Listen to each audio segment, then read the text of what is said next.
ಈ ಭಾಗದಲ್ಲಿ ಅನೇಕ ವೃತ್ತಿಮೂಲ ಸಮುದಾಯಗಳು ಇರುವಂಥದ್ದನ್ನು ನಾವು ಗಮನಿಸಬಹುದು.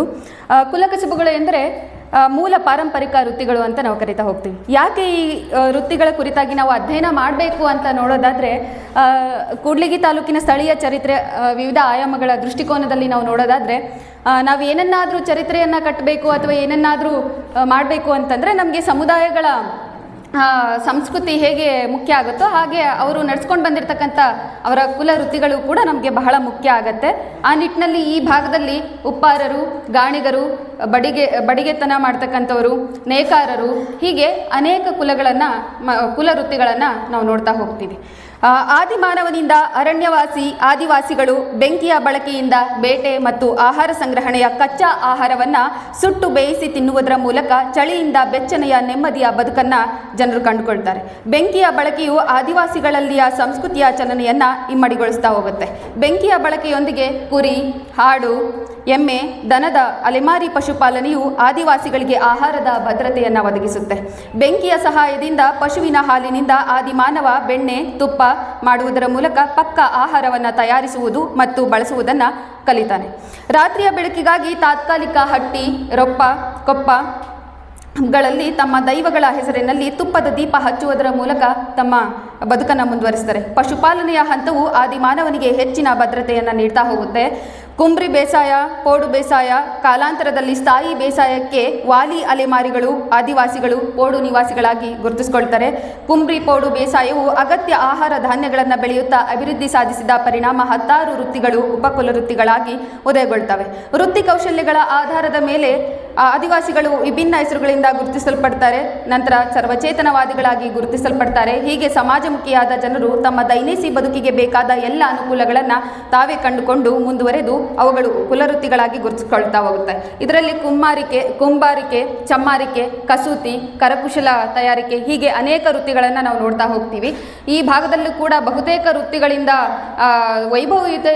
ವೈಭವಯುತವಾಗಿ ಒಂದು ಕಾಲಕ್ಕೆ ಮೆರೆದಿರ್ತಕ್ಕಂಥ ಈ ಕೂಡ್ಲಿಗಿ ತಾಲೂಕಿನ ಕುಲಕಸುಬುಗಳನ್ನು ಮಾಡ್ತಕ್ಕಂಥ ಸಮುದಾಯಗಳೇನಿದಾವೋ ಅವೆಲ್ಲವುಗಳು ಕೂಡ ತಾವು ಉತ್ಪಾದಿಸ್ತಕ್ಕಂಥ ವಸ್ತುಗಳನ್ನು ಕೂಡ್ಲಿಗಿ ಅಂದರೆ ಈ ಭಾಗದಲ್ಲಿ ವ್ಯಾಪಾರಕ್ಕಾಗಿ ಬರ್ತಾ ಇದ್ರು ಅನ್ನುವಂಥದ್ದು ನಮ್ಮ ಗಮನಕ್ಕೆ ಇರಬೇಕಾಗತ್ತೆ. ಯಾಕಂದರೆ ಇಲ್ಲಿ ಕೂಡ್ಕೊಂಡು ವ್ಯಾಪಾರವನ್ನು ಮಾಡ್ತಕ್ಕಂಥ ಸಮುದಾಯಗಳೇನಿದ್ವಲ್ಲ ಇಲ್ಲಿ ಕೂಡ್ತಕ್ಕಂಥದ್ದು ಕಾರಣಕ್ಕಾಗಿಯೇ ಕೂಡ್ಲಿಗಿ ಅನ್ನುವಂತಹ ಒಂದು ಹೆಸರು ಬಂತು. ಕೂಡ್ಲಗಿ ನಂತರದಲ್ಲಿ ಕೂಡ್ಲಿಗಿಯಾಗಿ ಗುರುತಿಸ್ಕೊಳ್ತಾ ಹೋಗುತ್ತೆ. ಹೀಗೆ ಕುಲವೃತ್ತಿಗಳು ಕೂಡ ತಮ್ಮ ಕುಲವೃತ್ತಿಗಳನ್ನು ಮಾಡ್ತಕ್ಕಂಥ ಕಾಲದಲ್ಲಿ ಒಂದು ಕಾಲಕ್ಕೆ ವೈಭವಯುತವಾಗಿ ಈ ಕುಲವೃತ್ತಿಗಳು ಗುರುತಿಸ್ಕೊಳ್ತಾ ಹೋಗುತ್ತೆ.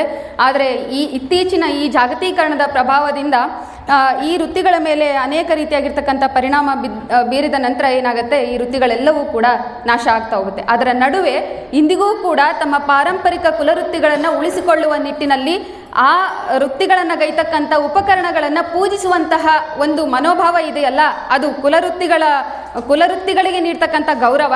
ಜೊತೆಗೆ ಆ ಕುಲವೃತ್ತಿಗಳು ಇನ್ನೂ ಕೂಡ ಜೀವಂತವಾಗಿದ್ದಾವೆ, ಯಾವೂ ಕೂಡ ಸಂಪೂರ್ಣವಾಗಿ ನಾಶ ಆಗಿಲ್ಲ, ಮತ್ತೆ ಅವುಗಳು ಇಲ್ಲಿ ತಲೆ ಎತ್ತುತ್ತಾ ಇದೆ ಅನ್ನುವಂಥದ್ದಕ್ಕೆ ಅನೇಕ ಸಾಕ್ಷಿಗಳು ನಮ್ಮ ಉದಾಹರಣೆಗೆ ನಾನು ಫೀಲ್ಡ್ ವರ್ಕ್ ಮಾಡಿದ್ದೆ, ಅದನ್ನು ಇಲ್ಲಿ ಹೇಳಲಿಕ್ಕೆ ಹೆಚ್ಚು ಸಮಯ ಇಲ್ಲ.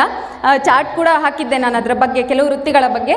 ಉದಾಹರಣೆಗೆ ಒಂದು ಹೇಳ್ತೀನಿ. ಕಂಬಳಿ ನೇಯ್ತಕ್ಕಂಥ ತಾಯ್ಕನಹಳ್ಳಿಲಿ ಕಂಬಳಿ ನೇಯ್ತಕ್ಕಂಥ ಈಗಲೂ ಆ ಸಮುದಾಯ ಏನಿದೆ ಅಲ್ಲ, ಅಲ್ಲಿಗೆ ಅನೇಕರು ನಮಗೆ ಕಂಬಳಿಯನ್ನು ನೇಯ್ದು ಕೊಡಿ ಅಂತ ಹೇಳ್ಬಿಟ್ಟು ಆರ್ಡರ್ ಕೊಡ್ತಾರೆ. ಯಾಕೆ ಅಂತಂದರೆ ನಾವು ಹೊರಗಡೆ ಸಿಗ್ತಕ್ಕಂಥ ಕಂಬಳಿಗಳನ್ನು ಹೇಗೆ ಮಾಡಿರ್ತಾರೆ ಏನೋ ಅಂತಕ್ಕಂಥದ್ದು ಇವತ್ತಿಗೂ ಕೂಡ ಸಾಂಸ್ಕೃತಿಕ ಆಚರಣೆಗಳಲ್ಲಿ ಗುರುತಿಸ್ಕೊಂಡು ಅಥವಾ ಸಾಂಸ್ಕೃತಿಕ ಆಚರಣೆಗಳನ್ನು ತಮ್ಮದೇ ಚೌಕಟ್ಟಿನ ಒಳಗೆ ಅಚ್ಚುಕಟ್ಟಾಗಿ ನಿರ್ವಹಿಸ್ತಕ್ಕಂಥ ಸಮುದಾಯಗಳೇನಿದಾವಲ್ಲ ಅವುಗಳು ಹೇಗೆ ಮಾಡಿರ್ತಾರೆ ಏನೋ ಅನ್ನೋ ಕಾರಣಕ್ಕಾಗಿ ಅವರು ತಮ್ಮದೇ ಆಗಿರ್ತಕ್ಕಂಥ ಶಿಸ್ತುಬದ್ಧತೆ ಮತ್ತು ಕ್ರಮದಲ್ಲಿ ಮಾಡಿರ್ತಾರೆ ಅನ್ನೋ ಕಾರಣಕ್ಕಾಗಿ ಅವರಿಂದ ಇವತ್ತಿಗೂ ಕೂಡ ಕಂಬಳಿ ನೇಯಿಸ್ಕೊಂಡು ತೆಗೆದುಕೊಂಡು ಹೋಗ್ತಕ್ಕಂಥ ವಾಡಿಕೆ ಇದೆ ಅಲ್ಲ, ಅದು ಇವತ್ತಿಗೂ ಕೂಡ ಇನ್ನೂ ಜೀವಂತವಾಗಿದೆ. ಇಂಥ ವೃತ್ತಿಗಳೆಲ್ಲವೂ ಕೂಡ ಮತ್ತೆ ಮುನ್ನೆಲೆಗೆ ಬರಬೇಕು ಅಂತಂದರೆ ನಾವು ಅಂಥ ವೃತ್ತಿಗಳನ್ನು ಪ್ರೋತ್ಸಾಹಿಸಬೇಕು. ಜೊತೆಗೆ ಮೂಲ ಕುಲ ವೃತ್ತಿಗಳನ್ನು ಮಾಡ್ತಕ್ಕಂಥವ್ರದ್ದು ಇಂದ ಏನಿದೆ ಅಲ್ಲ ಆ ವಸ್ತುಗಳನ್ನು ಅವರಿಂದೇ ಬೈ ಮಾಡಬೇಕು, ತಗೊಳ್ಬೇಕು ಅನ್ನುವಂಥದ್ದು. ಯಾಕೆ ಅಂತಂತಂದರೆ ಮುಂದಿನ 50 ವರ್ಷಗಳಲ್ಲಿ ಈಗಿರ್ತಕ್ಕಂಥ